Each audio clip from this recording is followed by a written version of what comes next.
There may be 10,000 civilizations scattered across the Milky Way right now, worlds with languages, histories, and sciences of their own, and not one of them will ever know the others exist. This is not because intelligent life is rare. It is not because the universe is hostile. It is because the universe is structured at every scale in a way that makes contact between civilizations almost impossible. The distances are too vast, the timing is too narrow, the energy required is too extreme, and the expansion of space itself is pulling everything apart faster than any signal or ship could ever bridge the gap. The universe did not need a wall to keep civilizations apart. Its own physics is the wall. This is the most isolating truth in all of science. If this kind of deep space exploration makes you think differently about where we are and what is out there, take a second to hit that like button and subscribe. Now, settle in, make yourself comfortable, let's begin.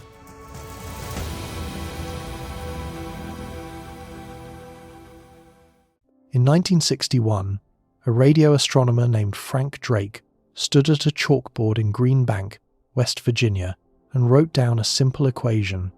He was not trying to solve the mystery of extraterrestrial intelligence. He was trying to organize a lunch meeting. Drake had invited a small group of scientists to discuss the possibility that radio signals from alien civilizations might be detectable with existing technology. He needed an agenda.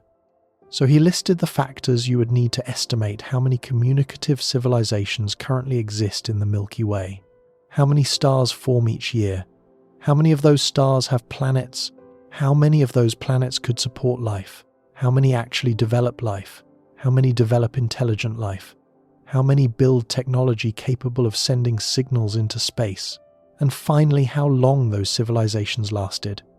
He multiplied the factors together and got a number, N, the number of detectable civilizations in our galaxy right now.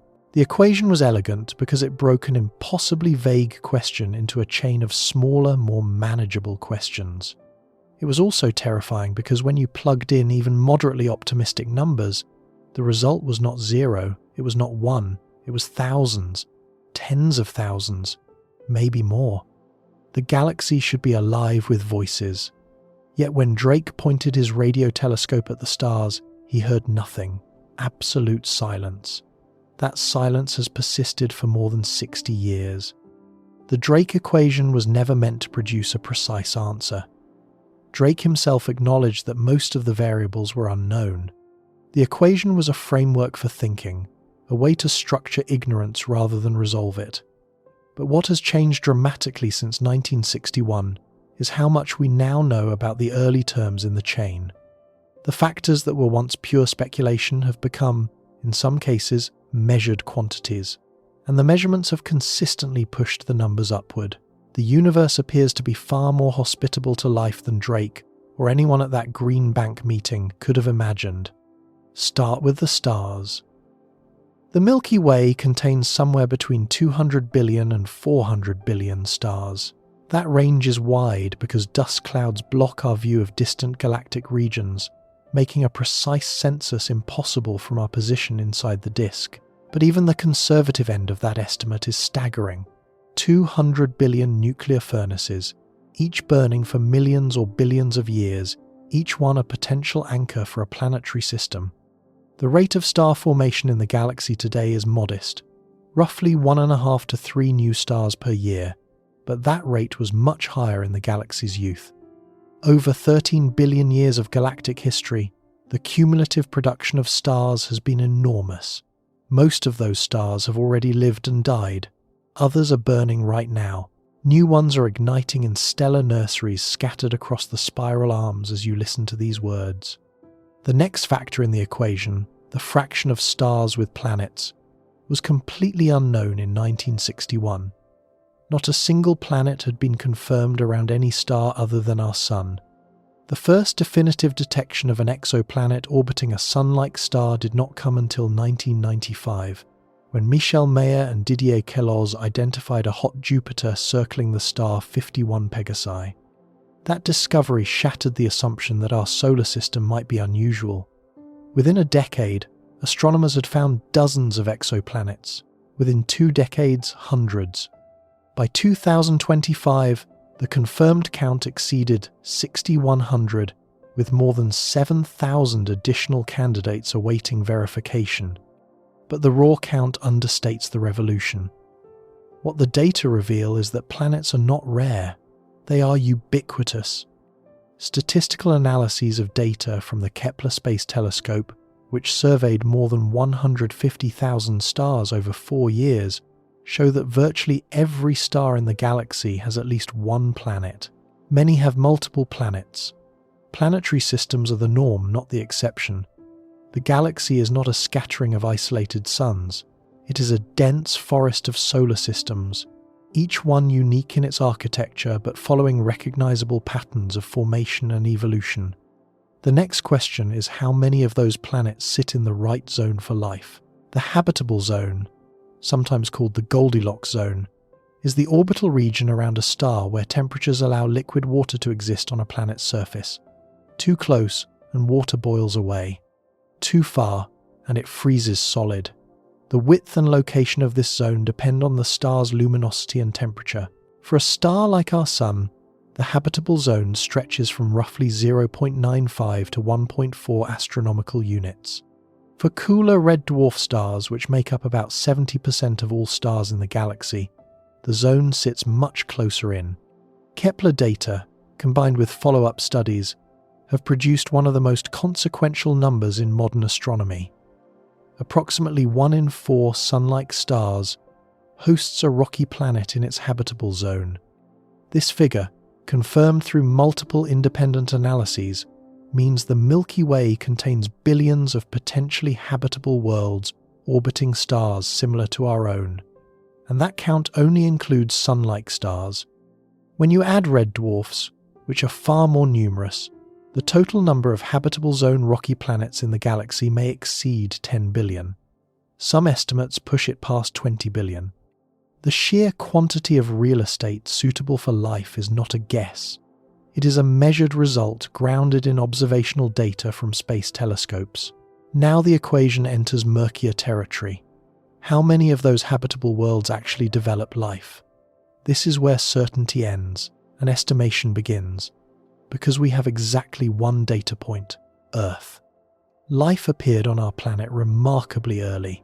The oldest confirmed microbial fossils date to approximately 3.5 billion years ago, but chemical signatures in ancient rocks suggest biological processes may have been active as far back as 3.8 billion years ago, barely 700 million years after Earth formed. The speed with which life emerged here suggests that the transition from chemistry to biology may not be extraordinarily difficult, given the right conditions. If life arises readily on suitable worlds, then even a modest fraction of those billions of habitable planets could host biospheres. But the case for abundance does not rest solely on statistics and inferences from Earth. In the last several years, something remarkable has happened. We have begun to find the molecular building blocks of biology, not on planets but on asteroids, comets, and in the interstellar medium itself, and not through remote detection or theoretical modelling, through direct physical analysis of samples brought back to Earth. In 2020, Japan's Hayabusa 2 spacecraft returned approximately 5 grams of material from the surface of asteroid Ryugu, a carbon-rich near-Earth asteroid that has remained largely unchanged since the formation of the solar system 4.5 billion years ago. Laboratory analysis of the Ryugu samples revealed something extraordinary. The material contained more than 20 different amino acids, including several that are essential components of proteins in terrestrial biology. It contained nucleobases, the molecular letters of the genetic code. It contained sugars, including ribose, a key component of RNA. These are not simple chemicals. They are the specific molecular building blocks from which life on Earth is constructed, and they were found on a barren, airless rock drifting through space, formed in an era before Earth itself existed. NASA's OSIRIS-REx mission delivered a similar revelation. In 2023, the spacecraft returned approximately 120 grams of material from asteroid Bennu, another primitive carbonaceous asteroid. Preliminary analysis confirmed the presence of organic compounds, hydrated minerals, and prebiotic molecules consistent with the Ryugu findings. The two missions, conducted independently by two different space agencies using different spacecraft at different asteroids, arrived at the same conclusion. The chemistry of life is not something that requires a special planet with special conditions. It is something that happens in the cold, radiation-soaked vacuum of space, on the surfaces and in the interiors of the most primitive objects in the solar system. This changes the framing of the abundance question profoundly. The old picture assumed that prebiotic chemistry was a planetary phenomenon, something that occurred in warm ponds or hydrothermal vents on worlds that happened to have the right temperature and the right mix of elements. The new picture suggests that the molecular precursors of life are manufactured in space itself, in the protoplanetary disk and in the interstellar medium, and then delivered to young planets by the same meteoritic bombardment that shapes every rocky world during its early history.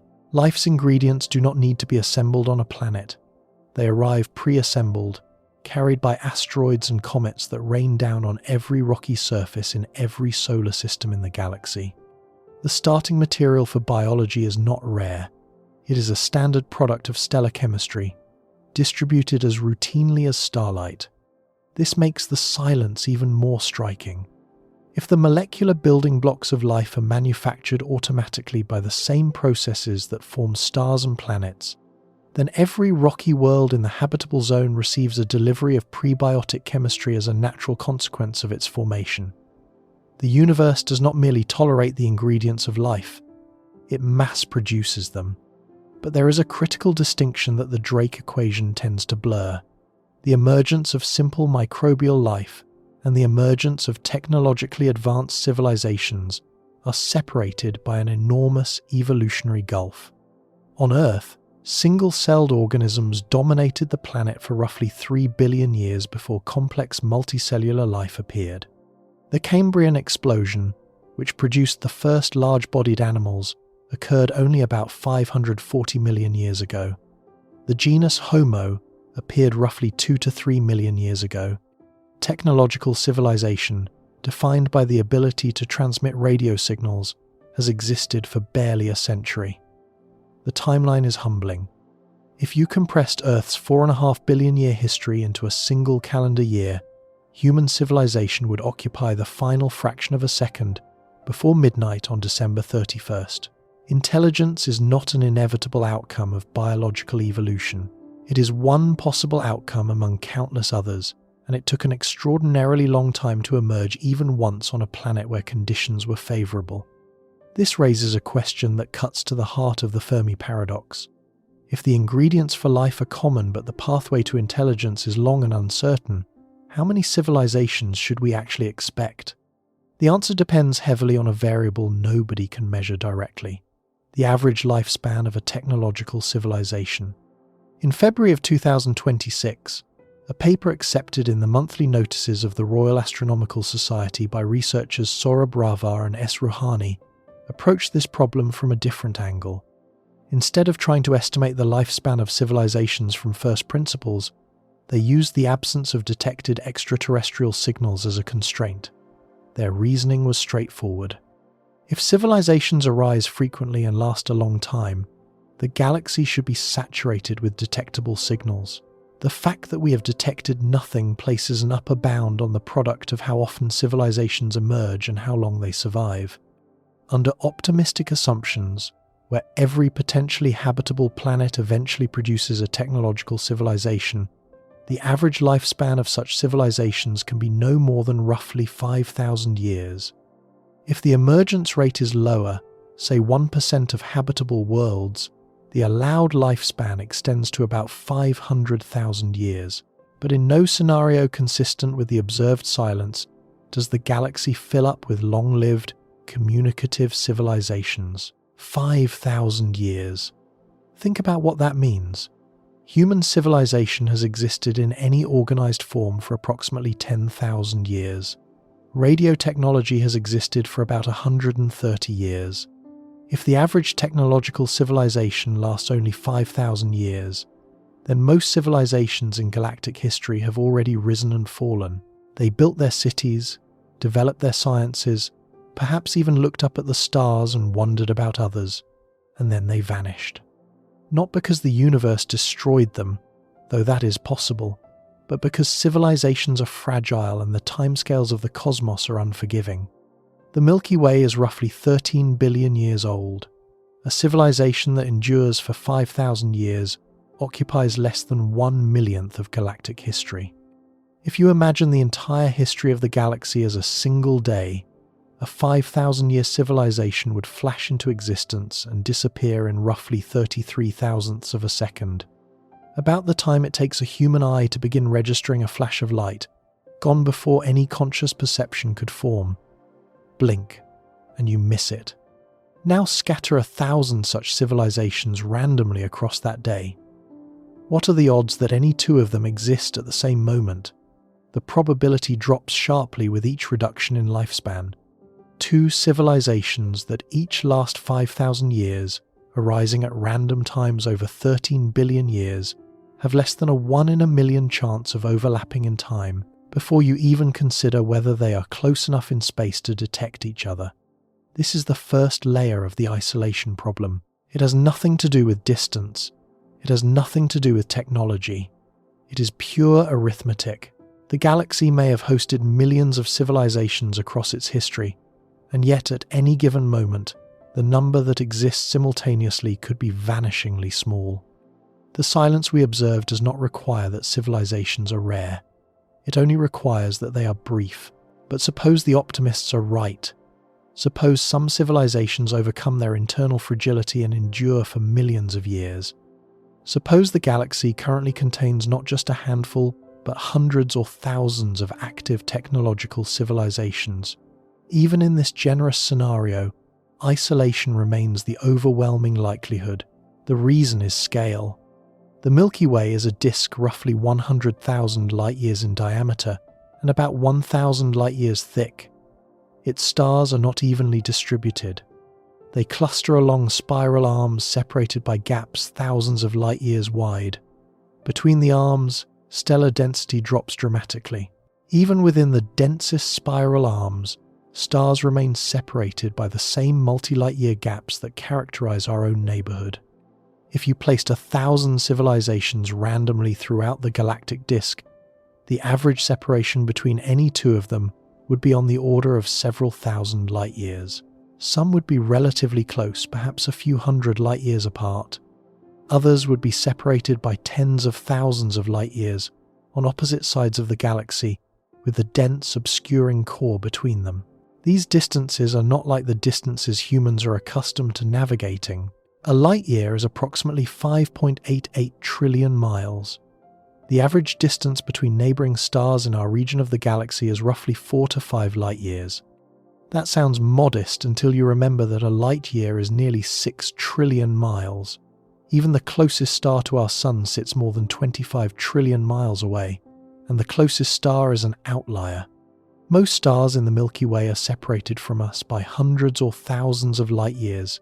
Distance is so vast that light requires centuries or millennia to traverse them. The full span of the galactic disk stretches 100,000 light-years from edge to edge. The night sky creates an illusion of closeness, crowding thousands of pinpricks into a single visual field. But those points of light are separated by chasms that dwarf any distance humans have ever crossed. The nearest potentially habitable exoplanet that we know of with any certainty is several light-years away at minimum. Now consider what 1,000 light-years means at the galactic scale. The Milky Way spans 100,000 light-years. A civilization capable of detecting signals from 1,000 light-years monitors roughly 1% of the galaxy's diameter. The volume within that range represents far less than 1% of the total galactic disk. Even powerful telescopes, scanning every direction at every frequency, would sample only a tiny neighborhood in a vast metropolis. Everything beyond that neighborhood is unknown and unknowable in real time. A civilization on the far side of the galaxy, 50,000 light-years away, might as well exist in a separate universe. Its signals, if it sends any, will not arrive for 50 millennia. No evidence of its existence will reach us within any timescale relevant to human institutions or human memory. The galaxy could be teeming with civilizations, and from any individual civilization's perspective, the experience would be identical to being completely alone. This is not a theoretical curiosity. It is a structural feature of the universe. The Milky Way is not a crowded room where voices overlap and conversations emerge naturally. It is an enormous, silent desert where isolated oases are separated by distances so vast that no message can bridge them within a single civilization's lifetime. The space between stars is not merely empty, it is a barrier engineered by the geometry of the galaxy itself, and the temporal dimension compounds the spatial one. Even civilizations that are close enough in space to theoretically communicate must also exist at the same time, and the window of overlap may be vanishingly narrow. Consider a thought experiment. Suppose a civilization arose on a planet orbiting a star 800 light-years from Earth. Suppose they developed radio technology 500 years ago and broadcast a powerful signal in all directions. That signal has been traveling through space for 5 centuries and has covered 500 light-years. It has not reached us yet. It will arrive in 300 years. By then, will we still be listening? Will our civilization still exist? Will theirs? If they lasted only 1,000 years, their signal is a thin shell of electromagnetic radiation expanding through space at the speed of light. It passes through our region of the galaxy like a wave passing through the ocean. If we are not there at the right moment, with the right instruments pointed in the right direction, we miss it entirely. The signal keeps travelling, growing fainter, spreading thinner, until it becomes indistinguishable from the background noise of the cosmos. A civilization spoke into the void, and the void swallowed it whole. The physics governing this situation is not exotic. It is basic electromagnetism and Newtonian gravity, combined with the geometry of a disk galaxy, 100,000 light-years across.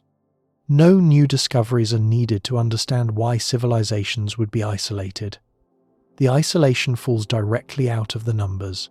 What makes the situation genuinely disturbing is not that isolation is possible. It is that isolation is the default.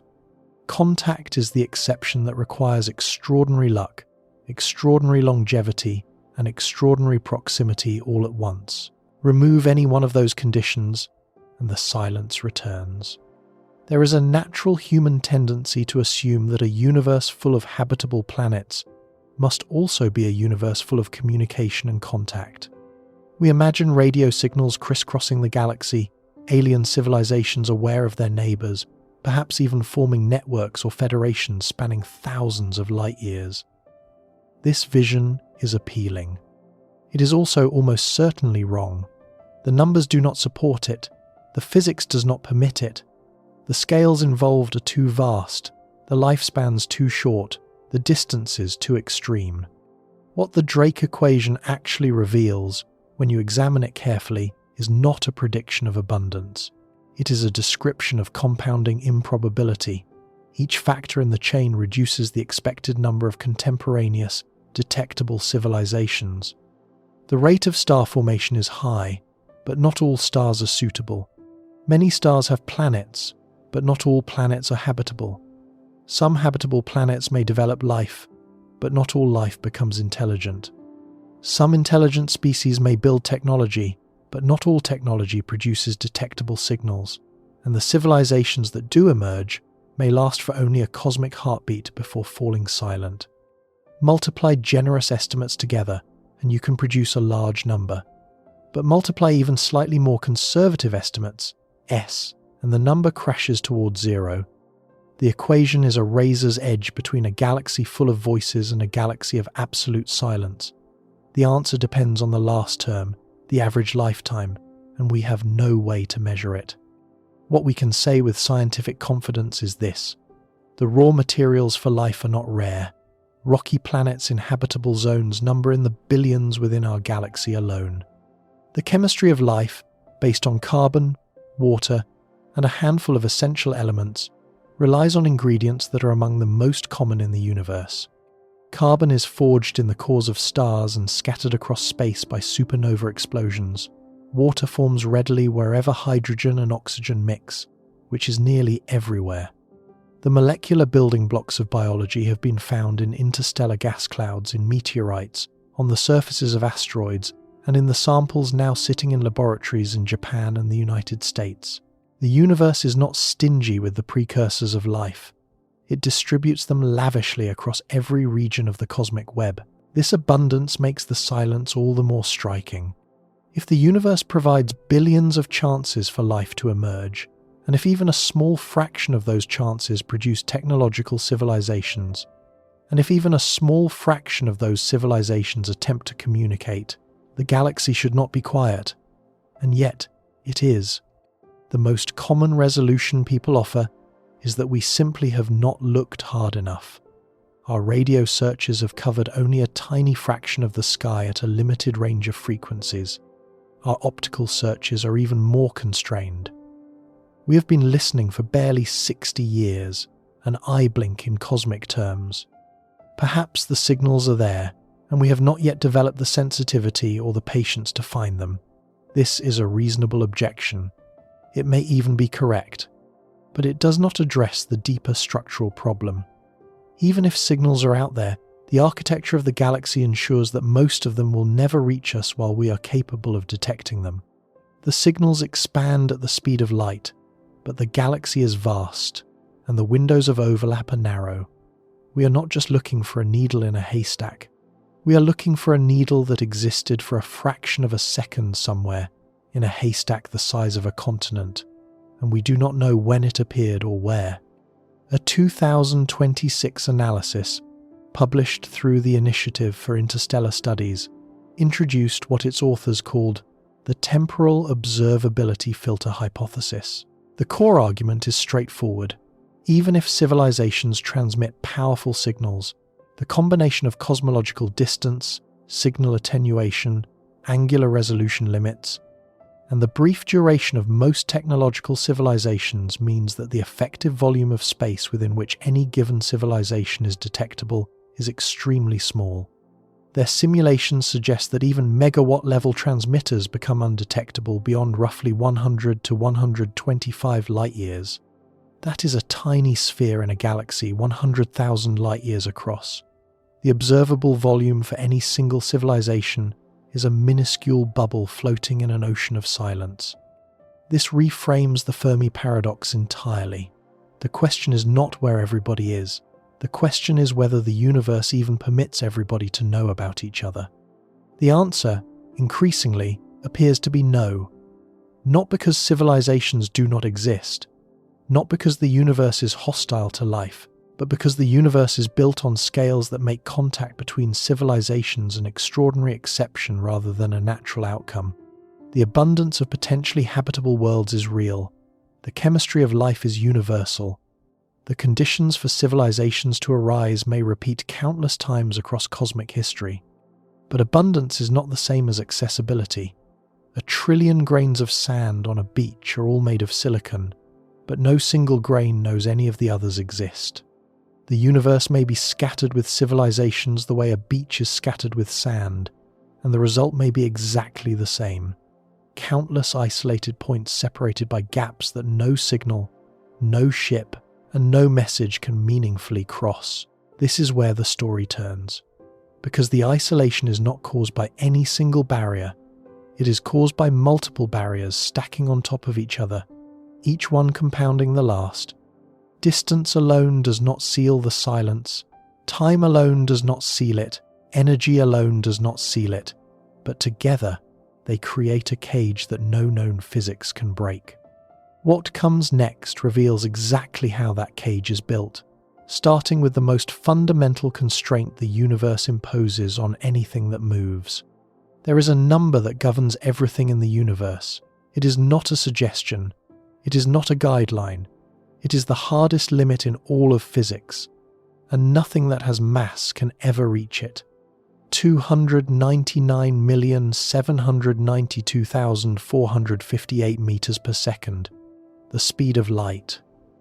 Every particle of light, every radio wave, Every gravitational ripple that travels through the vacuum of space moves at precisely this velocity. Nothing faster has ever been observed, and the mathematical framework of Einstein's special relativity explains why nothing faster is possible. As an object with mass accelerates toward the speed of light, its energy requirement climbs not linearly, but exponentially, curving upward toward infinity.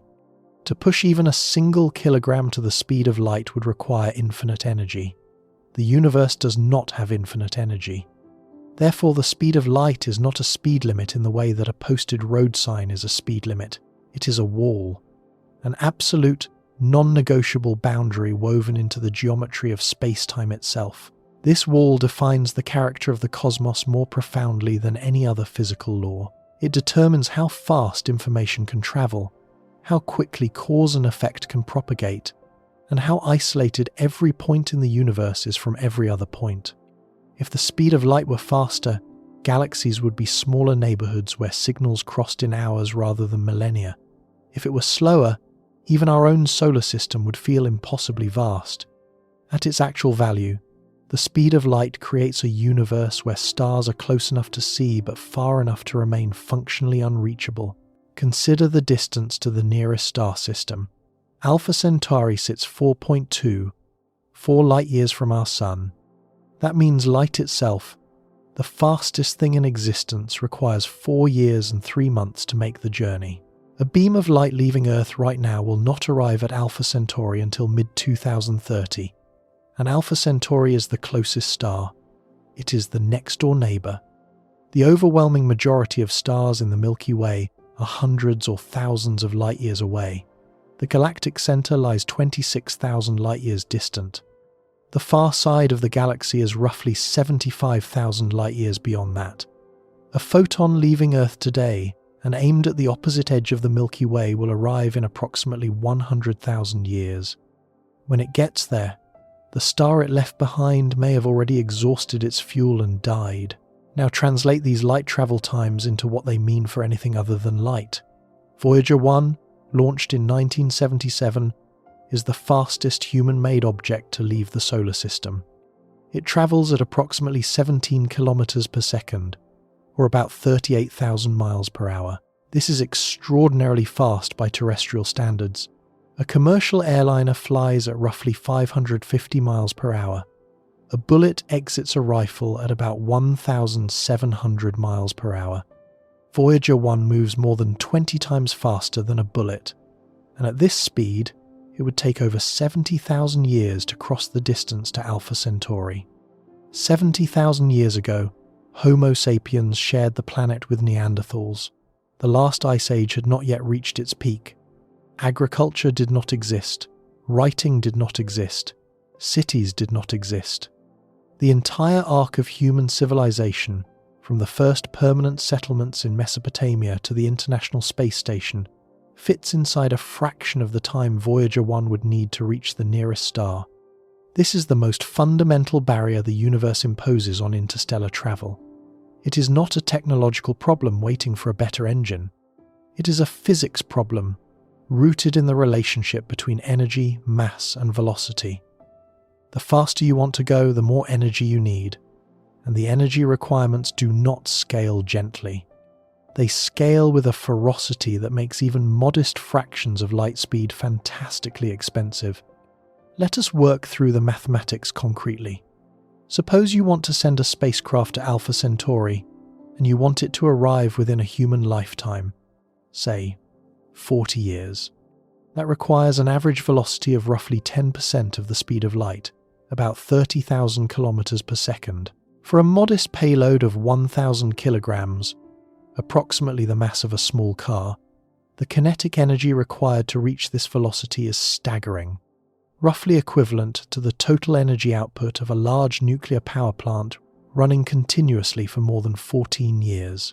And that is for 1,000 kilograms. For 1,000 kilograms, a crewed vessel with life support, shielding, fuel, and scientific instruments would mass millions of kilograms. The energy requirements would scale proportionally into ranges that dwarf the total energy production of entire nations. And this calculation is generous because it ignores several compounding problems. First, it assumes you only need to accelerate. In reality, unless you plan to fly past your destination at 10% of light speed and never stop, you also need to decelerate.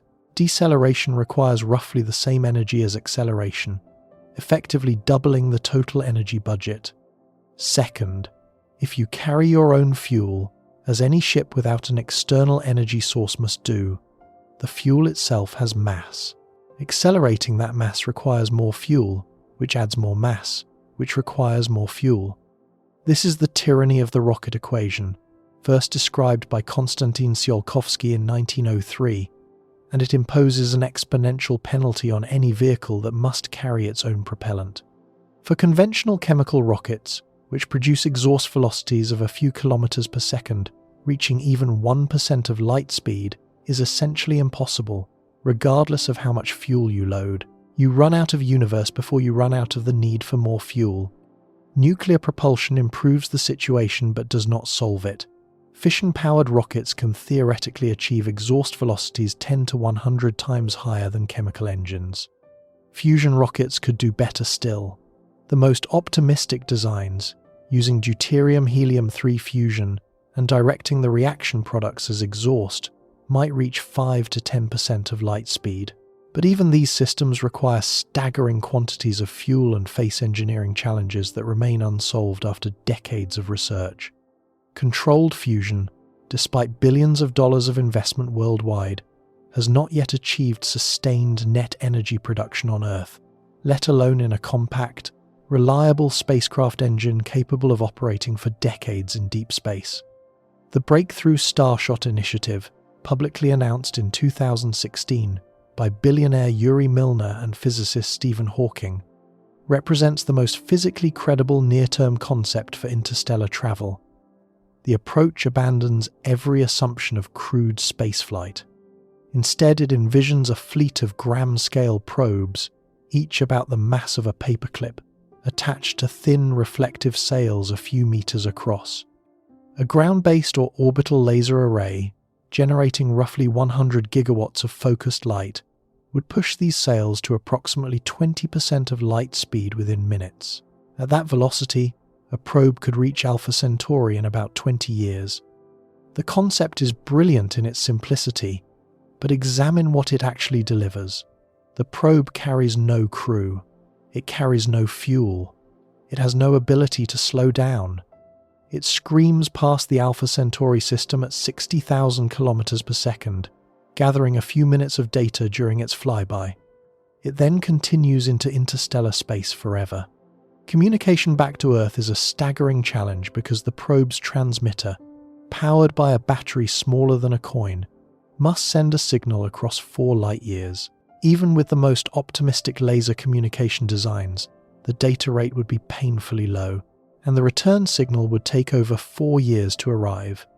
A 20-year flight plus a 4-year signal return means we would receive the first data approximately 24 years after launch, from a gram-scale probe, with no ability to orbit, land, or investigate in detail. This is the state of the art. This is the closest we have come to a credible interstellar mission, and it delivers a fleeting glimpse of a single nearby star from a probe the size of a postage stamp. The gap between this achievement and anything resembling meaningful interstellar travel, crewed expeditions, colony ships, and sustained contact between star systems is so vast it belongs to a different category of ambition entirely. But suppose we set aside the engineering and imagine a civilization that has solved the propulsion problem. Suppose they can accelerate large crewed vessels to significant fractions of light speed. Even this does not liberate them from isolation. It introduces an entirely new barrier that Einstein's physics guarantees: time dilation.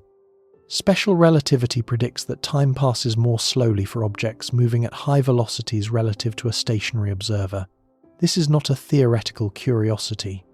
It has been confirmed experimentally with atomic clocks flown on aircraft and aboard satellites. At everyday speeds, the effect is negligible. But at significant fractions of light speed, it becomes dramatic. A crew traveling at 90% of light speed to a star 20 light-years away would experience roughly 10 years of ship time, while more than 22 years pass back home. A round trip doubles both figures.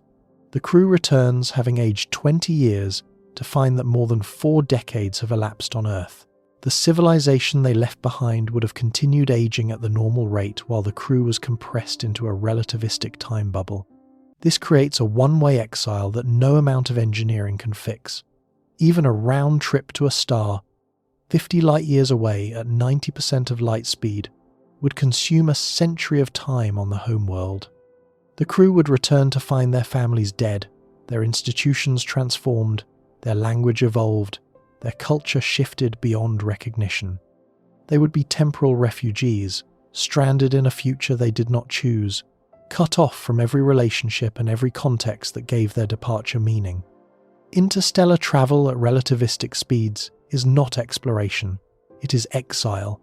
You can go, but you can never come back to the world you left. The alternative is the generation ship, a self-sustaining vessel designed to travel at much slower speeds, perhaps 1 to 5% of light speed, carrying a population large enough to maintain genetic diversity and social stability across centuries of travel. The crew that arrives is not the crew that departed. Their great-great-great-grandchildren complete the mission. This concept has populated science fiction for decades, but it carries problems that are rarely examined honestly. A generation ship travelling at 1% of light speed to a star 40 light-years away would require 4,000 years to arrive. That is longer than the span from ancient Egypt to the present day. The population aboard must maintain functional technology, social cohesion, institutional memory, and mission commitment across 160 generations. No human society has ever demonstrated stability over such a period. Languages mutate beyond recognition within a few centuries. Religious and political systems rise and fall. Knowledge is lost and rediscovered. The descendants born in transit did not choose the mission. They inherit it. Whether they feel any obligation to complete it, whether they even understand its purpose after millennia of cultural drift, is entirely uncertain. The ship is not a vessel. It is a closed civilization, and closed civilizations are subject to every pathology that affects civilizations anywhere. Factional conflict, resource competition, institutional decay, and the slow erosion of shared purpose. Even the biology is hostile.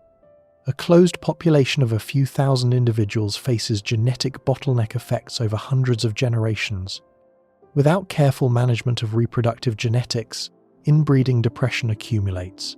Disease outbreaks in a sealed environment with no possibility of external medical support could be catastrophic.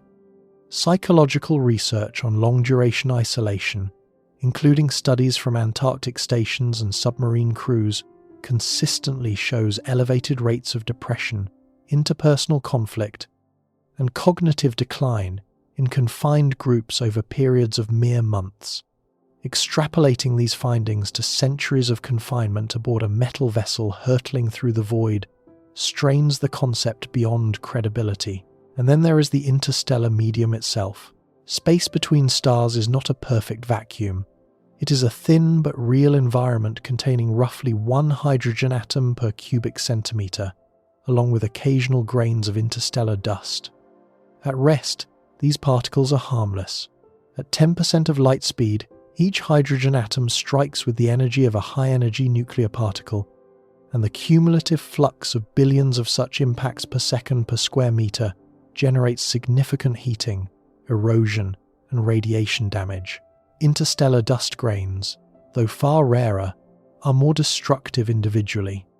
A single grain massing a millionth of a gram and striking at 10% of light speed releases energy equivalent to a large hand grenade, enough to vaporize the grain and blast a crater in any known material. At 50% of light speed, the energy per dust grain impact rises to the equivalent of several kilograms of high explosive. At 90%, the kinetic energy of even individual hydrogen atoms enters the cosmic ray range, capable of penetrating deep into shielding and irradiating anything inside.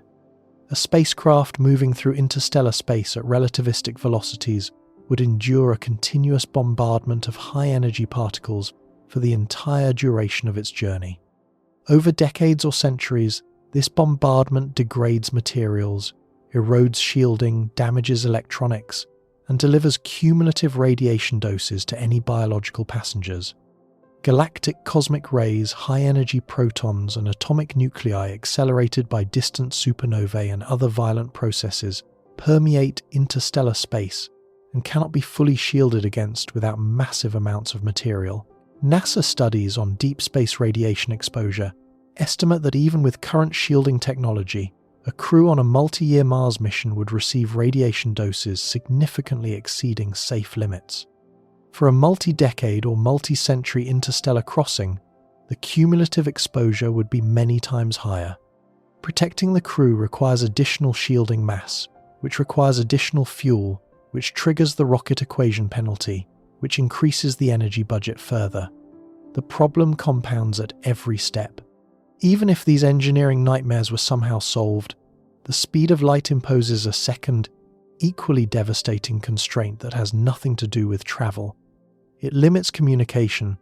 A radio signal, a laser pulse, a gravitational wave, anything that carries information through space, travels at the speed of light and no faster. This means that the communication delay between 2 points in space equals the light travel time between them.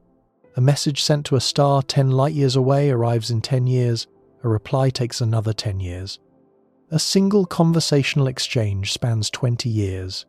2 star systems separated by 500 light-years experience a communication round-trip of 1,000 years. Across the full diameter of the galaxy, a single message and response would require 200,000 years. These are not delays that can be engineered around. They are not like internet latency, which can be reduced with better hardware. They are fundamental consequences of the speed of light and the size of the galaxy. No technology, no matter how advanced, can make a signal travel faster than light through normal space. You can compress data, you can increase bandwidth, you can amplify power, but you cannot defeat the delay. A civilization on one side of the galaxy and a civilization on the other side are separated by a communication gap longer than the entire history of human civilization multiplied by 20. Think about what this means in practical terms. Suppose humanity detects a radio signal from a civilization 1,000 light-years away. The signal left its source in roughly the year 1026, during the height of the European Middle Ages. The civilization that sent it has had no knowledge of events on Earth since before the Norman conquest of England. If we respond immediately, our reply will arrive in the year 3026. The senders will receive our response 2,000 years after they transmitted. What are the odds that their civilization is still listening? What are the odds that ours is still transmitting? What language would we use? What shared references could we draw on? The signal is not a conversation. It is an archaeological artifact, a message in a bottle tossed into an ocean so vast that by the time it washes ashore, the culture that threw it may have ceased to exist. This transforms the entire concept of interstellar communication. We speak casually about detecting alien signals and making contact, as though contact means something like a phone call or an email exchange. It does not. At interstellar distances, contact means receiving information from the deep past and sending information into the far future, with no guarantee that anyone will be present at either end to complete the exchange. It is less like communication and more like shouting into a canyon and walking away before the echo returns. Some theorists have proposed that self-replicating probes could bypass these limitations. The idea, first articulated by mathematician John von Neumann, envisions a robotic probe that travels to a nearby star, mines local resources, builds copies of itself, and sends those copies onward to additional stars. In theory, even at modest speeds, such probes could spread across the galaxy in a few tens of millions of years, which is a small fraction of the galaxy's age. This is one of the strongest formulations of the Fermi Paradox. If self-replicating probes are possible, Why has the galaxy not already been filled with them? But the concept of self-replicating probes carries assumptions that may not survive contact with reality. First, the probe must carry a complete blueprint for its own construction, plus the tools and knowledge to extract raw materials from whatever environment it encounters. This is not a simple engineering challenge. It requires the probe to be a fully autonomous mining operation, refinery, manufacturing plant, and spacecraft assembly facility, all in a package small enough to accelerate to interstellar velocities. Second, replication errors compound across generations. If each copy introduces even a tiny error in its own blueprint, the accumulated mutations over thousands of generations could render the probes non-functional. Biological replication solves this problem through error correction mechanisms honed by billions of years of evolution. But even biological systems experience genetic drift and degradation over long timescales. Third, the probes must operate autonomously for centuries or millennia between star systems, maintaining functionality through the radiation-soaked vacuum of interstellar space with no possibility of repair or resupply from their origin civilization. The failure rate across millions of years and millions of copies would be staggering. Most critically, self-replicating probes do not solve the communication problem. Even if probes spread across the galaxy, the information they gather takes thousands of years to travel back to the civilization that launched them. The launching civilization receives data from stars visited millennia ago. If the civilization falls in the meantime, the probes continue their program with no one to report to. The probes become ghosts, autonomous machines executing instructions from a dead society, spreading through a galaxy that has already forgotten them.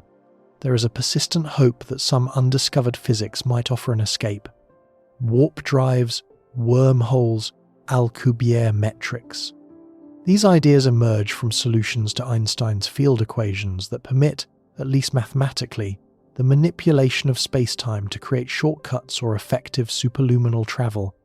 The Alcubierre drive, proposed in 1994, describes a bubble of warped spacetime that contracts space ahead of a ship and expands it behind, carrying the vessel forward at effectively faster than light velocities without the ship itself ever exceeding light speed locally. The mathematics is valid within general relativity, but the physical requirements are prohibitive. The original formulation required exotic matter with negative energy density, a substance that has never been observed and may not exist in usable quantities. Later refinements reduced the energy requirements but never eliminated the need for exotic matter. A 2021 paper by Eric Lentz proposed a soliton-based warp configuration that avoids negative energy entirely, but the energy demands remain equivalent to the mass energy of planets. Even optimistic reformulations published in 2025 still require energy budgets so far beyond any conceivable technology that they serve as mathematical curiosities rather than engineering blueprints. Wormholes face similar obstacles. A traversable wormhole connecting two distant points in spacetime through a shortcut requires the throat to be held open by matter with negative energy density. Without it, the wormhole collapses faster than anything can pass through. Even if exotic matter exists, creating a wormhole would require manipulating spacetime on scales and with precision that make nuclear fusion look like lighting a match. The point is not to declare interstellar travel impossible forever. Science has a long history of overcoming barriers that seemed permanent, but it is essential to distinguish between optimism and physics. The speed of light is not a technological barrier. It is a structural property of the universe. It has been confirmed by every experiment ever conducted. Hoping for a workaround is not the same as having a reason to expect one, and in the absence of such a workaround, the isolation imposed by distance and energy is not a temporary condition. It is the permanent architecture of the cosmos. What this means for civilizations scattered across the galaxy is stark. Each civilization exists inside a bubble defined by the distance light has traveled since that civilization began transmitting. For humanity, that bubble has a radius of roughly 130 light-years, encompassing perhaps several tens of thousands of stars. Beyond that bubble, No one knows we exist. No signal from Earth has reached them. We are invisible to more than 99.999% of the galaxy, and they are invisible to us. Every civilization, no matter how advanced, faces the same constraint. Their bubble of detectability expands at the speed of light, but the galaxy is so large that even a civilization broadcasting for 1,000,000 years would illuminate only a small fraction of the galactic disk. The bubbles are tiny, the galaxy is enormous, and most bubbles will never overlap. This is not a failure of technology. It is not a failure of ambition. It is the nature of the arena. The galaxy is not a room where civilizations can meet. It is a vast, dark ocean where signals fade, ships cannot cross, and most islands exist in permanent solitude. The distances are too large, the energy cost too extreme, and the speed of light too slow relative to the scale of the stage. Space itself is hostile to anything that tries to cross it, and even the most elegant theoretical escapes remain, for now and perhaps forever, beyond the reach of any physics we can actually use. But distance and energy are only the first two layers of the cage. Even if two civilizations somehow found themselves close enough in space and contemporary enough in time to attempt contact, another barrier awaits. One that has nothing to do with how far apart they are or how much energy they can muster. The next layer is time itself, not as a delay, but as a filter that determines whether civilizations ever get the chance to try. The galaxy is not just wide, it is old, and its age may be the most isolating thing about it. The Milky Way began forming roughly 13 billion years ago, when clouds of hydrogen and helium left over from the Big Bang collapsed under gravity and ignited the first generation of stars. Those early stars were massive, hot, and short-lived. They burned through their fuel in a few million years and exploded as supernovae, scattering heavier elements into the surrounding gas. The next generation of stars formed from this enriched material, incorporating carbon, oxygen, silicon, and iron into their planetary disks. Over billions of years, successive generations of stars built up the chemical complexity necessary for rocky planets and organic chemistry. The Sun and Earth formed approximately 4.5 billion years ago, roughly 9 billion years after the galaxy itself. We are latecomers. The galaxy had been producing stars and planets for billions of years before our solar system coalesced from a cloud of interstellar dust. This means that civilizations could have arisen long before us. If a rocky planet formed around a sun-like star 7 billion years ago, and if life emerged on that planet and followed a trajectory even loosely comparable to Earth's, a technological civilization could have appeared billions of years before the first humans walked upright. The galaxy has had time for thousands, perhaps millions of independent experiments in biological evolution, each one playing out on its own world, on its own timeline, with its own outcome. But here is the critical insight that changes everything about how we think about contact. Having time for civilizations to arise is not the same as having civilizations that exist simultaneously. The galaxy's immense age means that the window during which any single civilization is active represents a vanishingly small sliver of cosmic history, and the probability that two civilizations occupy that same sliver at the same time, close enough in space to interact, is far lower than most people intuitively expect. Work through the arithmetic. The galaxy is approximately 13 billion years old. Suppose a technological civilization, one capable of transmitting radio signals or building detectable megastructures, lasts on average 10,000 years. That is twice as long as recorded human history. It is a generous estimate. The 2026 paper by Rafar and Rouhani suggests the upper bound may be closer to 5,000 years under optimistic emergence assumptions. But grant 10,000 years for the sake of argument. 10,000 years divided by 13 billion years equals roughly 1 in 1.3 million. That means any given civilization occupies less than 1/1,000,000th of galactic history. Now, suppose the galaxy has produced 1 million civilizations over its entire lifetime. That sounds like an enormous number. 1 million species that built radios, launch spacecraft, and wondered about the stars. Scatter those million civilizations randomly across 13 billion years. At any given moment, the expected number that exists simultaneously is the total number multiplied by the fraction of time each one occupies. 1 million times 1 in 1.3 million equals less than 1. On average, fewer than one civilization exists at any given instant. The galaxy is almost always empty of technological life, not because civilizations are rare in total, but because they are brief relative to the timescales involved. Increase the number to 10 million civilizations across galactic history. Now the expected number at any given moment rises to roughly 8. 8 civilizations in a galaxy 100,000 light years across. The average distance between them would be tens of thousands of light years. The communication round trip between any two of them would span tens of thousands of years, far longer than the 10,000-year lifespan assumed for each civilization. They would never complete a single exchange. They would exist and vanish without ever learning of each other's presence. This is the time window trap. It does not require civilizations to be rare. It does not require the emergence of intelligence to be improbable. It only requires that civilizations have finite lifespans, which is virtually certain given everything we know about the fragility of complex systems. Empires fall, species go extinct, stars evolve and destabilize their planetary systems. Even in the absence of self-inflicted catastrophe, no civilization can endure forever. Sooner or later, some combination of environmental change, resource depletion, cosmic accident, or evolutionary drift brings every civilization to an end.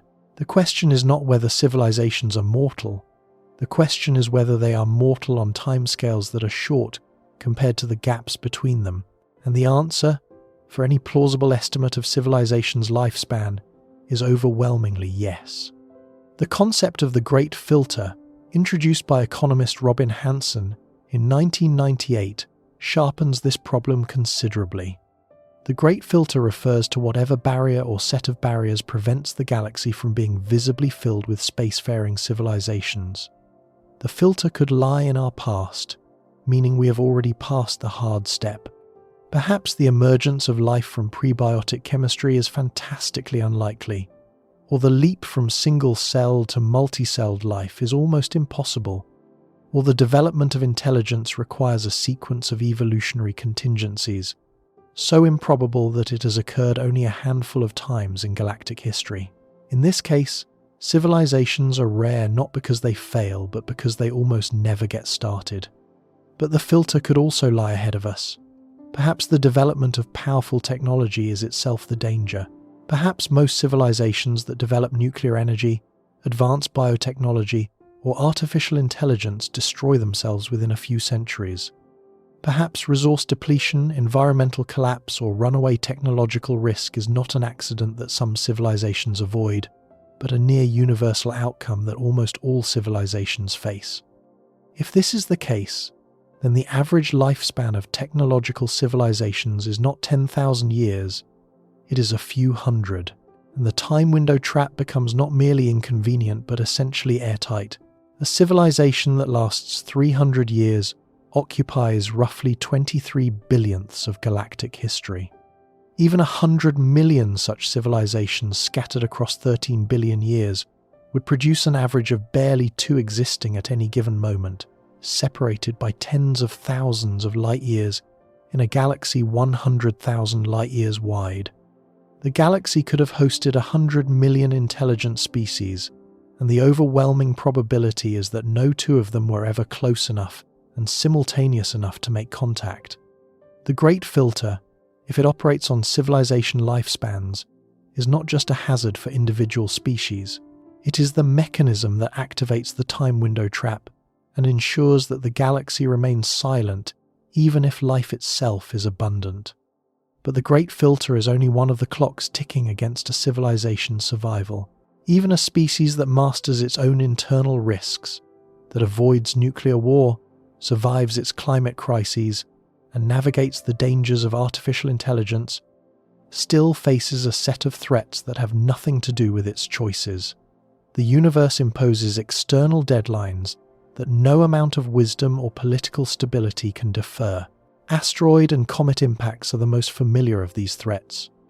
The impact that ended the reign of the dinosaurs 66 million years ago struck with an energy tens of thousands of times greater than the entire world's current nuclear arsenal detonated simultaneously. Events of this magnitude are estimated to occur roughly once every 100 million years for any given planet in the inner solar system. A civilization that endures for 1 million years has roughly a 1% chance of experiencing such an extinction-level impact. Over 10 million years, the probability approaches 10%. The universe does not wait for civilizations to destroy themselves. It delivers its own blows on its own schedule. Nearby supernovae represent another cosmic timer. A supernova occurring within roughly 30 light-years of a habitable planet would bathe that world in enough ionizing radiation to severely damage or destroy its ozone layer, exposing surface life to lethal ultraviolet flux for years. The frequency of such close encounters depends on a star's position within the galaxy, but estimates suggest that a sun-like star in our region of the galactic disk experiences a dangerously close supernova roughly once every few hundred million years. Gamma-ray bursts, though rarer, are far more destructive, capable of sterilizing planets from thousands of light-years away. Even the host star itself is a slow-burning fuse. Sun-like stars gradually brighten over their lifetimes. Our Sun is roughly 30% more luminous today than it was when Earth formed. Within 1 billion years, it will be bright enough to evaporate the oceans, regardless of what any civilization living on Earth might do to prevent it. Every habitable world exists on borrowed time, and the lender is the star it orbits. These external clocks compound the internal fragility that the Great Filter describes. A civilization does not merely need to survive its own technological adolescence. It must also survive an environment that periodically resets the biological clock of its planet through impacts, radiation events, and the slow evolution of its host star. Each of these threats shortens the effective window during which a technological civilization can exist, further tightening the time window trap and reducing the probability that any two civilizations share the galaxy at the same moment. This temporal mismatch problem is further compounded by a spatial constraint that is often overlooked: the galactic habitable zone. Not all regions of the Milky Way are equally hospitable to life, and the hospitable region shifts over time. The inner galaxy, within roughly 10,000 light-years of the center, is dense with stars but also dense with hazards. Supernovae occur more frequently in the crowded inner regions. Gamma-ray bursts, the most energetic explosions in the universe, are more likely in areas of active star formation and high stellar density. A gamma-ray burst within a few thousand light-years of a habitable planet could strip away its ozone layer, bathing the surface in lethal ultraviolet radiation and potentially triggering a mass extinction. The inner galaxy is also subject to more intense radiation from the active galactic nucleus and from the higher background of cosmic rays produced by frequent supernovae. These hazards do not necessarily prevent life from emerging, but they may prevent it from persisting long enough to develop complexity and intelligence. The outer galaxy presents a different problem. Beyond roughly 40,000 light-years from the center, the density of heavy elements drops significantly. Stars in the outer regions formed from gas that had been enriched by fewer generations of supernovae, meaning less carbon, less silicon, less iron, and less of the raw material needed to build rocky planets and complex chemistry. Without sufficient heavy elements, rocky planet formation becomes less likely. The outer galaxy may have abundant stars but insufficient planetary real estate for life as we understand it.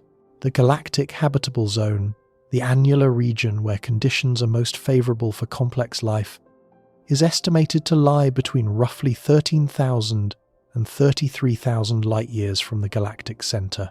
Our solar system sits near the inner edge of this zone, approximately 26,000 light-years from the center. This zone contains only a fraction of the galaxy's total stellar population, concentrating the opportunities for life into a band rather than distributing them uniformly.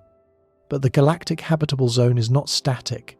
It evolves over billions of years as the galaxy's chemical composition changes, as star formation rates shift, and as the frequency of sterilizing events varies. In the galaxy's youth, heavy element enrichment was lower everywhere, shrinking the habitable zone or eliminating it entirely. The earliest civilizations could only have arisen after sufficient generations of stars had lived and died to seed the interstellar medium with the elements needed for rocky planets. Estimates suggest that the galactic habitable zone did not become viable for complex life until roughly 8 to 9 billion years ago, perhaps later. This means civilizations are not scattered uniformly across 13 billion years of galactic history. They are concentrated in the latter half, within a specific annular region. The effective volume of space-time available for civilizations is smaller than the galaxy as a whole, which might seem to increase the probability of overlap. But it also means that civilizations compete for a narrower spatial window, and any sterilizing event, a nearby supernova, a gamma-ray burst, a period of intense galactic activity, can reset the clock for an entire region, wiping out nascent biospheres and forcing the process of biological evolution to start over from scratch. The galactic habitable zone is not a safe harbor. It is a narrow corridor through a minefield, and the mines go off on timescales of millions of years, repeatedly clearing regions that were just beginning to develop complex life. Consider what this looks like from the perspective of any individual civilization. You arise on your world, you develop science, build telescopes, and search the sky for evidence of others. You find nothing. The silence persists for your entire history. You conclude that you are alone, or that the search is futile, or that intelligent life is vanishingly rare. But the truth may be far stranger. Dozens of civilizations may have flourished in your region of the galaxy before you emerged. They may have sent signals that passed through your solar system millions of years before your species evolved. The evidence of their existence is gone, dissipated into the background noise of the cosmos, too faint and too old to detect. And after your civilization ends, others may arise in the same region and face the same silence, never knowing that you existed either. The galaxy recycles its isolation. Each civilization experiences the same loneliness, the same empty sky, the same unanswered questions. Not because they are the only ones who ever existed, but because the others came and went during different chapters of a story that spans billions of years. The book is long. Each civilization experiences only its own moment, and none hint at the ones that came before. The temporal mismatch problem is compounded further by the speed at which the conditions for civilizations change. Stars are not eternal. A sun-like star burns for roughly 10 billion years before exhausting its hydrogen fuel and swelling into a red giant that engulfs its inner planets. The habitable zone shifts outward, freezes over, and eventually disappears entirely as the star fades into a white dwarf. Any civilization that arose around such a star has a finite window, determined not just by its own resilience, but by the lifespan of its host star. The detectable lifetime of a civilization is also far shorter than its actual lifetime. A civilization that transmits radio signals for 1,000 years creates a shell of electromagnetic radiation expanding outward at the speed of light. That shell is 1,000 light-years thick. It expands through the galaxy like a ripple on a pond, but the shell keeps thinning. The energy of the signal spreads across an ever larger sphere, diminishing in intensity with the square of the distance. At 100 light-years, the signal has spread over a sphere with a surface area of roughly 125,000 square light-years. At 1,000 light-years, the surface area exceeds 12 million square light-years. The same total energy is smeared across a surface nearly 100 times larger. Practical estimates suggest that even a powerful, deliberately focused transmission becomes undetectable at distances beyond roughly 100 to 200 light-years with technology comparable to our own. The effective footprint of a civilization in the galaxy is not determined by how long it lasts. It is determined by the product of how long it lasts, how loudly it transmits, and how far its signals remain above the noise floor. For most civilizations, this footprint is a tiny bubble in an immense galaxy. Now combine the temporal, spatial, and detectability constraints. A civilization has existed for 10,000 years. Its detectable range is 200 light-years. The volume of the galaxy is roughly 8 trillion cubic light-years. The civilization's detectable sphere is roughly 33 million cubic light-years, less than 1/200,000th of the galactic volume. During the 10,000 years of its existence, this civilization is visible to anyone within that tiny sphere and invisible to everyone outside it. After it falls silent, even the sphere vanishes. The signals continue outward, growing fainter with each century until they are gone. A few thousand years after the civilization ends, no trace of its existence remains in the electromagnetic spectrum. Multiply this scenario by 1 million civilizations scattered across 13 billion years. Each one lights up a small bubble for a cosmically brief moment, then winks out. The bubbles almost never overlap in space. They almost never overlap in time. The galaxy is a dark room where 1 million flashbulbs have gone off across 1 billion years. Each flash illuminates a tiny patch of the room for an instant. No two flashes light the same patch at the same moment. The room is never fully dark, but from the perspective of any single flash, the room appears completely empty. Suppose, however, that two civilizations beat the odds. Suppose they arise within a few hundred light-years of each other and happen to overlap in time. They detect each other's signals. They attempt to communicate. Does the isolation break? Not in any meaningful sense. Consider two civilizations separated by 500 light-years. Civilization A detects a signal from Civilization B. The signal left B 500 years ago. A knows what B was doing 5 centuries in the past, but has no information about what B is doing now. If A sends a response, it arrives at B in another 500 years. B receives the response 1,000 years after the original transmission. If B still exists and responds, A hears back 2,000 years after first detecting B's signal. 2,000 years for a single conversational exchange. The civilization that sent the original message and the civilization that receives the reply may share a planet and a species, but have virtually nothing else in common. Building shared understanding requires iteration, question and response, clarification and correction. If each exchange takes 1,000 years, building the kind of mutual comprehension that humans achieve in a single afternoon of conversation would require tens of thousands of years. No known civilization has persisted long enough to complete such a process. The time window trap also undermines the most ambitious scenario in the Fermi Paradox literature: galactic colonization. The standard argument runs as follows. A civilization develops interstellar travel. It colonizes a nearby star system. That colony eventually colonizes another. Even at a slow expansion rate of 1% of light speed, with a new colony established every 1,000 years, the entire galaxy could theoretically be colonized in 10 to 50 million years. So if even one civilization achieved this at any point in galactic history, the galaxy should already be saturated. The absence of evidence for such colonization is the strongest form of the Fermi Paradox. But this argument assumes a coherence of purpose and continuity of execution that no known civilization has ever demonstrated.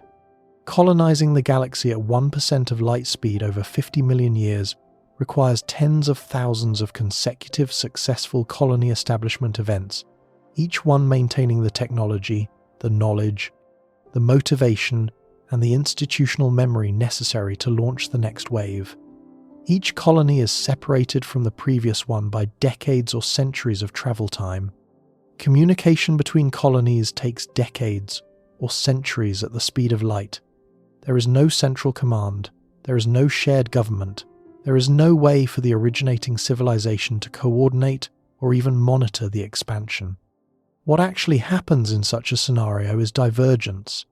Each colony, isolated by distance and communication delay, evolves independently. Its culture shifts. Its language changes. Its priorities adjust to local conditions.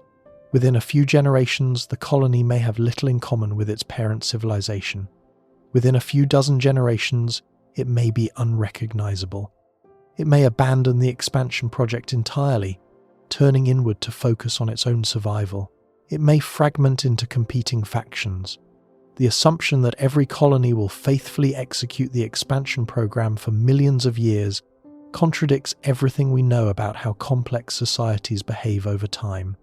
Even the physical infrastructure of expansion faces compounding degradation. Spacecraft, traveling between stars for decades or centuries, accumulate damage from cosmic radiation, micrometeorite impacts, and component wear. At the destination, colonists must establish industrial infrastructure from scratch using local resources that may differ dramatically from what they are accustomed to.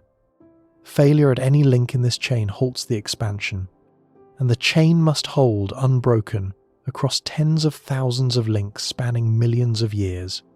The colonization argument also assumes that the motivation to expand persists indefinitely. Human history is replete with examples of expansion halting, reversing, or being abandoned. The Chinese treasure fleets of the early 1400s were among the most powerful naval forces in the world, capable of reaching Africa and potentially beyond. Yet the Ming dynasty chose to recall the fleets and turn inward. The reasons were political, economic, and cultural. If a civilization on a single planet can reverse its expansion priorities in decades, a civilization spanning multiple star systems with no central authority and no way to communicate in real time can certainly lose its expansionist drive over millennia. The result is that even in the most generous scenario, galactic colonization does not produce a unified interstellar civilization. It produces a scattered archipelago of isolated worlds, each one evolving independently, each one separated from its neighbors by communication delays measured in decades or centuries. Some may thrive, others may fail. The expansion does not proceed as a smooth wave. It proceeds as a ragged, intermittent scattering, full of gaps, dead ends, and abandoned outposts. This is a coordination collapse. It is the inevitable consequence of combining finite civilization lifespans with interstellar communication delays. No amount of technological advancement can compress the distances between stars. No engineering breakthrough can make a signal travel faster than light. The coordination horizon of any civilization, the maximum distance within which it can maintain coherent communication and shared decision-making, is fundamentally limited by the speed of light and the patience of its institutions. Beyond it, the connections dissolve, shared purpose fragments. The expansion, if it ever began, stalls and scatters, and so the galaxy remains quiet. Not because no one is there, not because no one has tried, but because the architecture of space and time conspires to make every attempt at connection dissolve before it can be completed. Civilizations arise, burn brightly for a cosmic instant, and vanish. Their signals expand into the void, growing fainter with each passing century. Their probes, if they launched any, drift silently through interstellar space, their instruments dead, their missions forgotten. The next civilization to arise in the same region will find no trace of them. The silence will be complete, and the new arrivals will face the same unanswerable question. Are we alone? The answer, embedded in the structure of the galaxy itself, is that you might as well be. Not because no one else exists, but because the distance between you and everyone else is too wide, the time between you and everyone else is too long, and the tools available to bridge those gaps are too slow. The galaxy is a graveyard of missed connections. 1 billion civilizations could have risen and fallen, and not one of them would have left a mark visible to the next. But all of this, every constraint discussed so far, operates within the boundaries of a single galaxy. The stars of the Milky Way, separated as they are by light years and millennia, at least share a common gravitational system. They orbit the same center, they inhabit the same disk. In principle, however improbable, signals or probes could travel between them. Beyond the galaxy, the situation changes so drastically that it belongs to a different category of isolation entirely. The final layer of the cage is not built from distance, time, or energy. It is built from the expansion of the universe itself, and it is the one barrier that no civilization, no matter how advanced or how patient, can ever overcome. Step back far enough from the Milky Way, and something becomes visible that cannot be seen from inside. Our galaxy is not floating in a void. It is embedded in a structure so vast and so strange that it took decades of astronomical surveys to map even its rough outlines. Galaxies are not scattered randomly through the universe. They are organized into a colossal three-dimensional web of filaments, walls and nodes, separated by enormous empty regions called cosmic voids. This architecture, known as the cosmic web, is the largest structure in nature, and it imposes the final and most permanent layer of isolation on any civilization that has ever existed or ever will. The cosmic web formed from quantum fluctuations in the first fraction of a second after the Big Bang. Tiny variations in density, no more than 1 part in 100,000, were imprinted on the infant universe during a period of exponential expansion called inflation. These variations were the seeds. Over billions of years, gravity amplified them.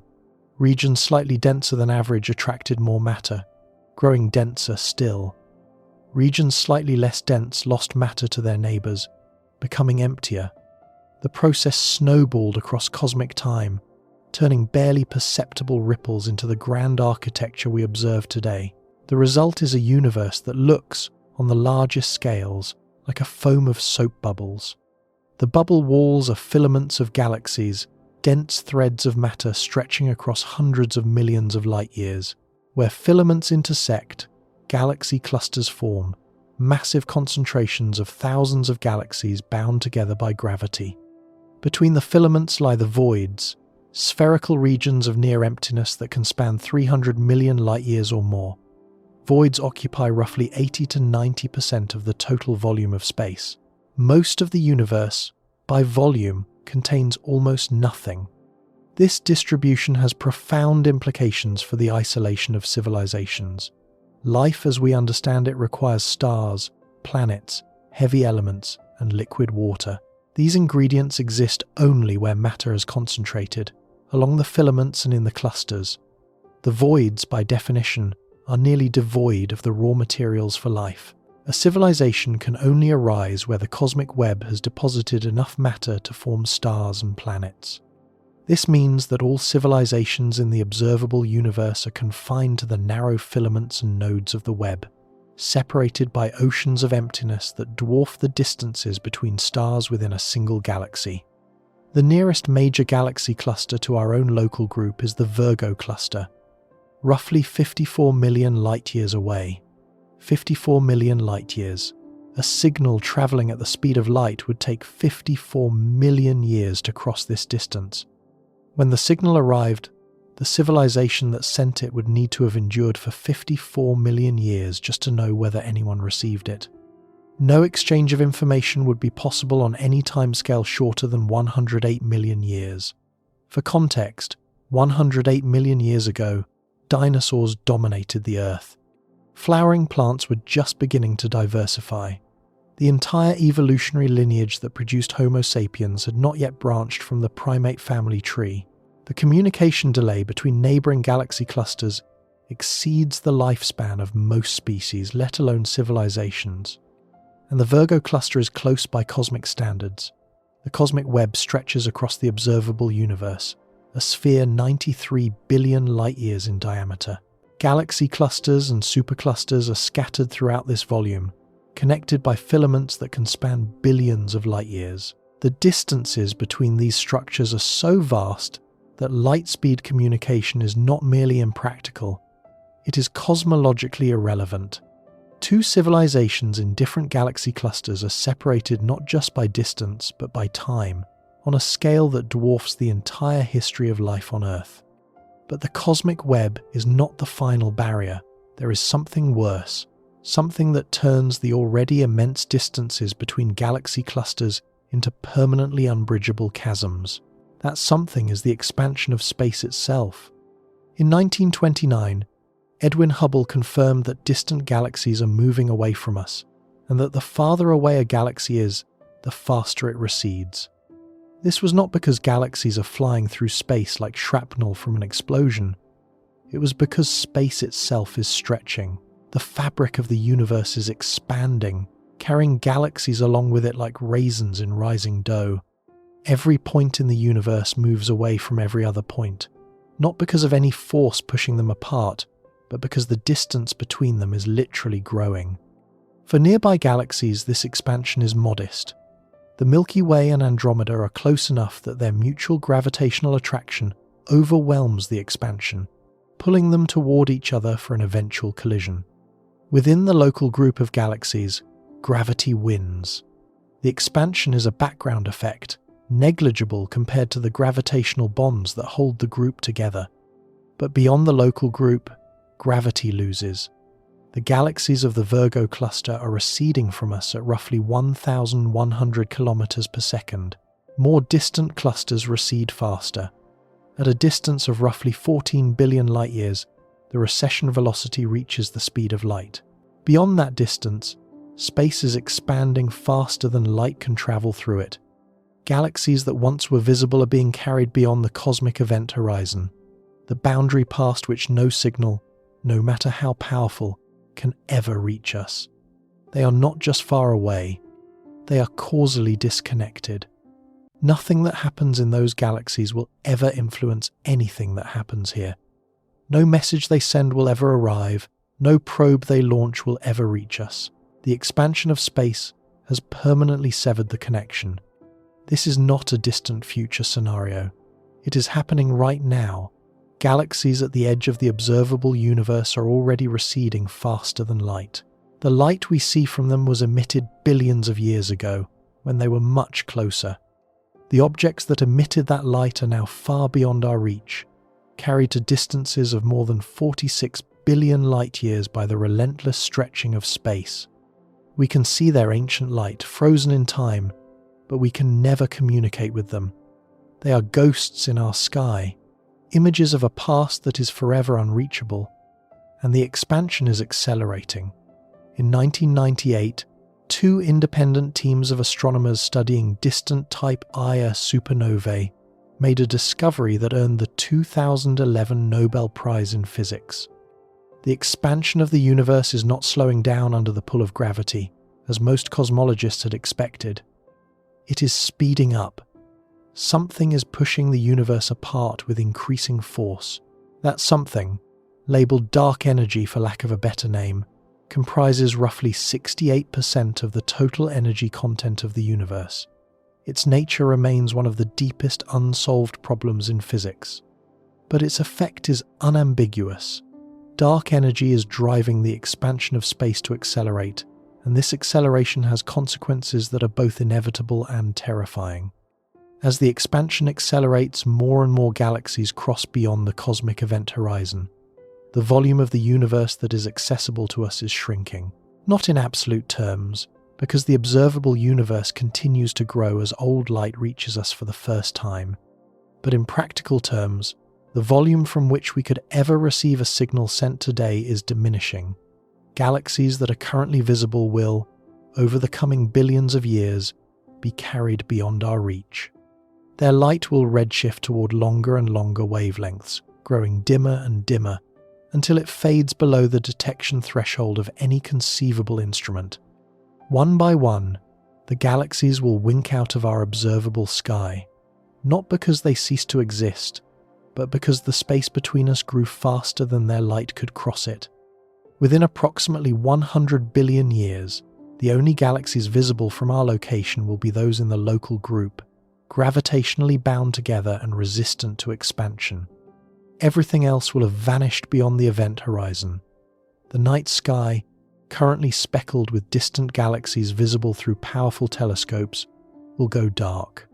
The cosmic microwave background radiation, the afterglow of the Big Bang itself, will stretch to wavelengths so long that it becomes undetectable. A civilization arising in that distant future will see only its local cluster of galaxies. It will have no evidence that the Big Bang ever occurred, no evidence that the universe is expanding, no evidence that trillions of galaxies ever existed beyond its horizon. This deserves careful attention because it represents something more profound than mere physical isolation. It is epistemic isolation, the erasure not just of contact but of the knowledge that contact could ever have been possible. Consider what a civilization arising 100 billion years from now would actually observe. The Milky Way and Andromeda will have long since merged into a single large elliptical galaxy. The other members of the local group will have been absorbed or scattered. This merged galaxy, perhaps containing 1 trillion stars, will be the entirety of the observable universe for any astronomer living within it.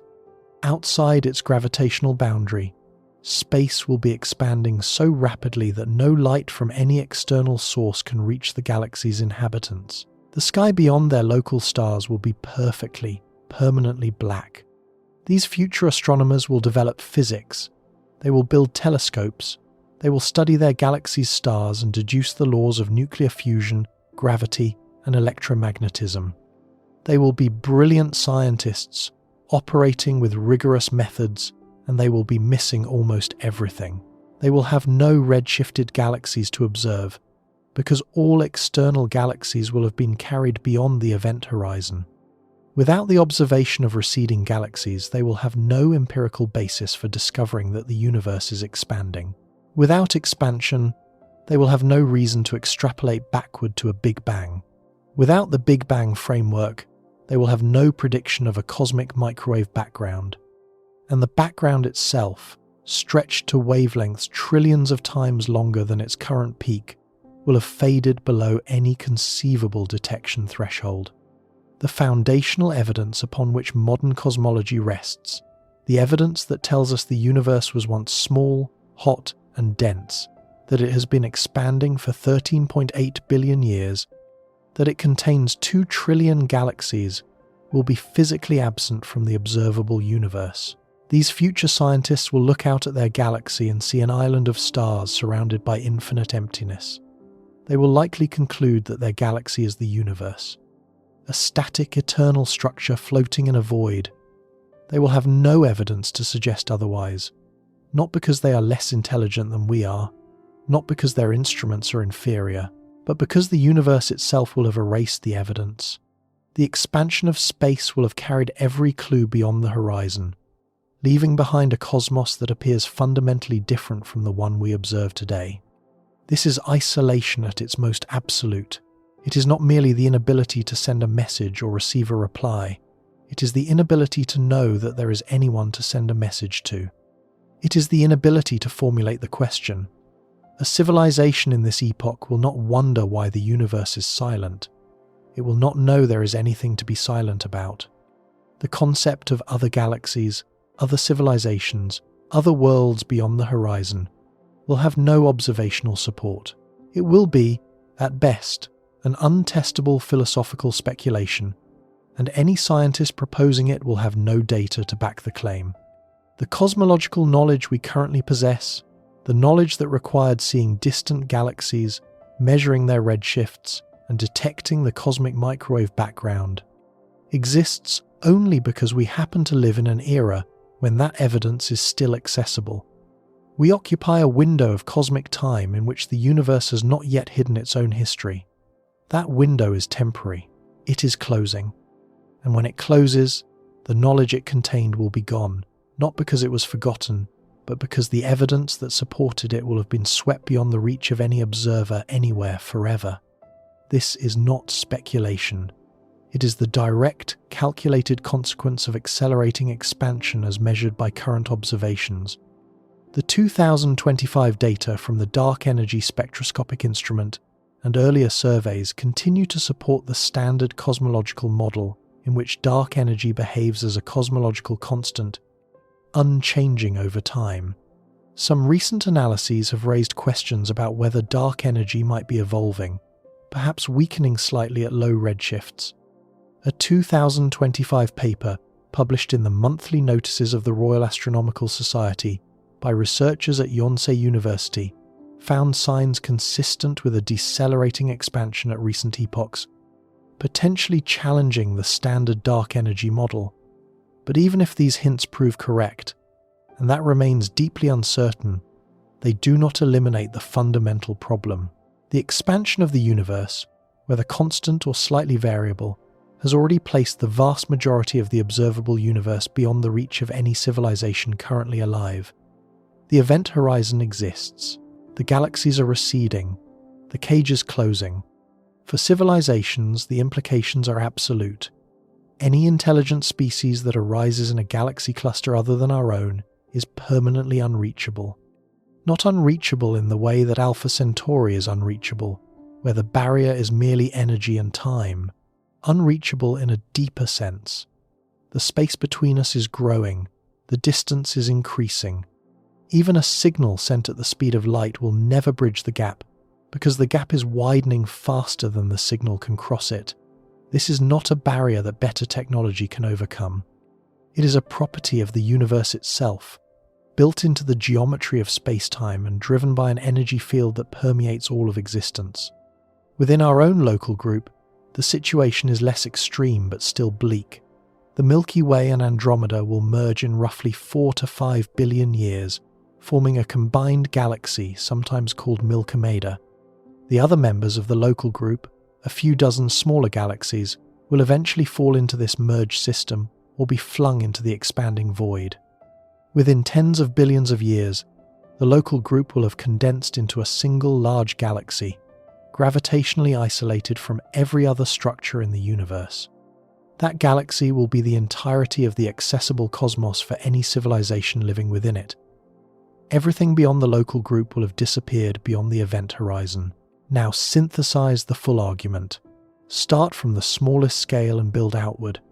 At the level of individual stars, the distances between potentially habitable systems are measured in light years. The energy required to cross those distances at any meaningful speed is staggering. The communication delay between neighboring stars spans years or decades. At the level of the galaxy, the distances stretch to tens of thousands of light years. The communication delay spans millennia. The probability that two civilizations overlap in time within signaling range drops towards zero as civilization lifespans shrink relative to galactic history. At the level of galaxy clusters, the distances are measured in millions of light years. The communication delay spans tens of millions of years. No civilization lasts long enough to complete a single exchange. At the level of the observable universe, the expansion of space itself makes permanent contact physically impossible. The barriers are not parallel alternatives. They are cumulative. Each one stacks on top of the last, and together they create a hierarchy of isolation that extends from the nearest star to the edge of the observable cosmos. Distance makes travel impractical. Energy makes speed unachievable. The speed of light makes communication unbearably slow. The brevity of civilizations makes temporal overlap improbable. Coordination collapse makes sustained interaction impossible. And cosmic expansion makes the largest scale isolation permanent and irreversible. No single barrier is the complete explanation for the silence. The silence arises from all of them operating simultaneously, each one reinforcing the others, each one closing another escape route that a sufficiently clever civilization might have exploited. This is what it means to say the universe is built to keep civilizations apart. Not that some designer intended it, not that some cosmic intelligence erected barriers to prevent contact. The phrasing is rhetorical. The reality is structural.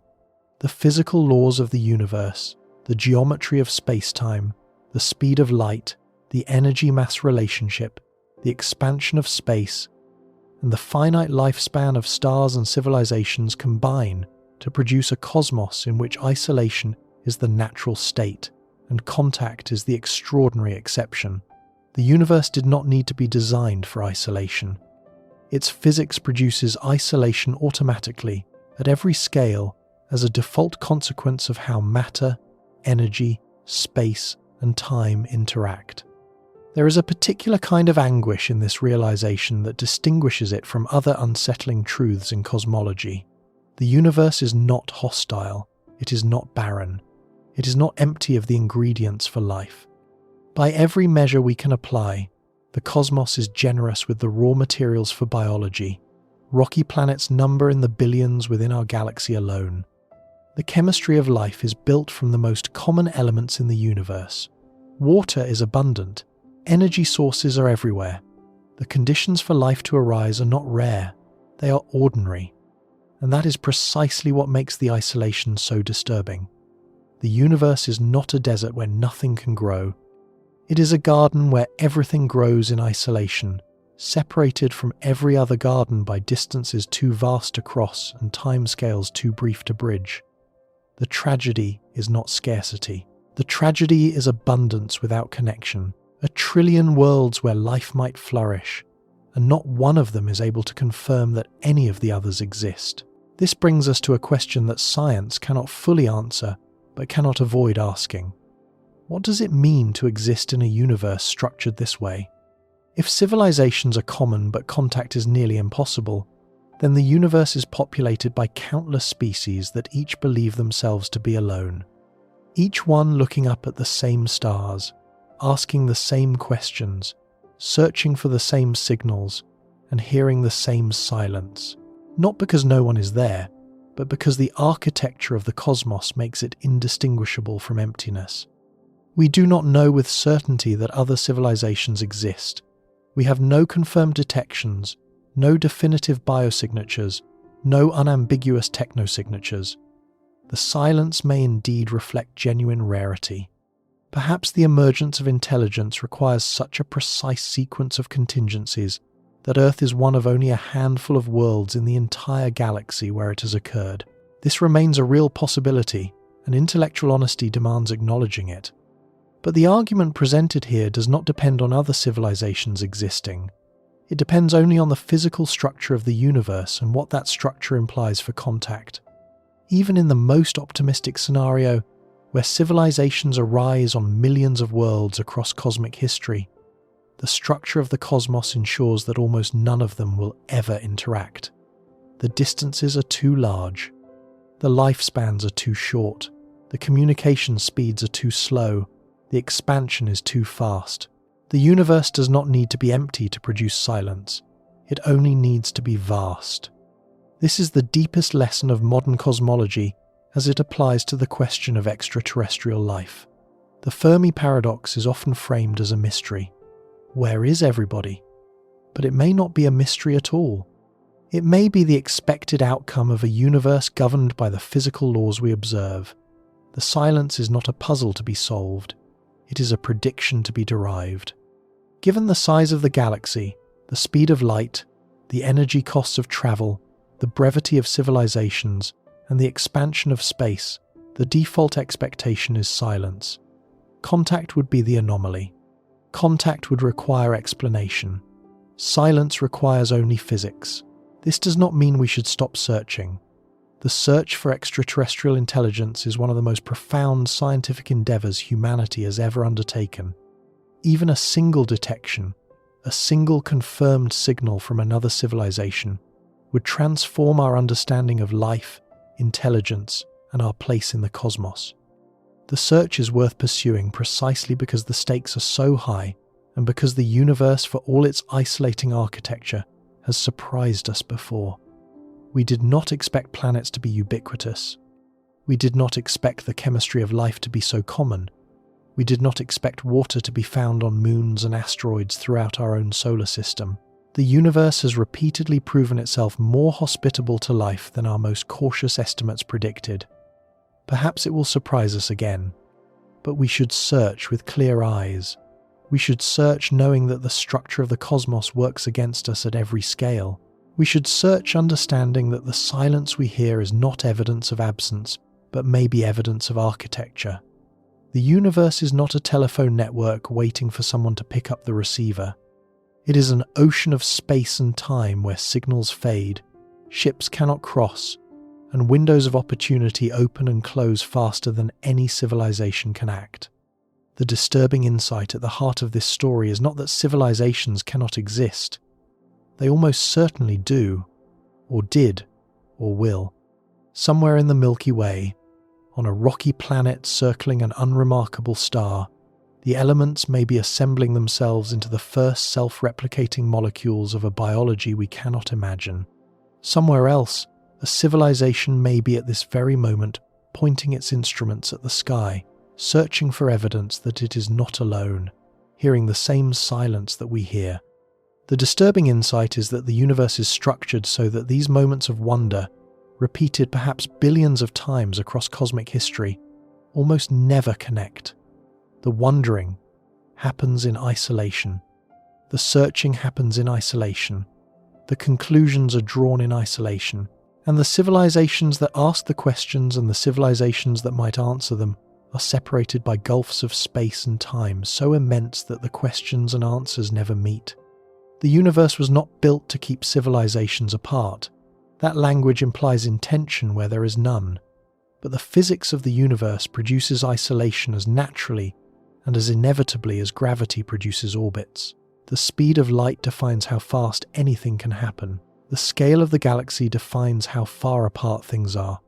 The finite lifespan of stars and species defines how long any civilization gets to try. And the expansion of space defines the ultimate boundary beyond which trying becomes meaningless.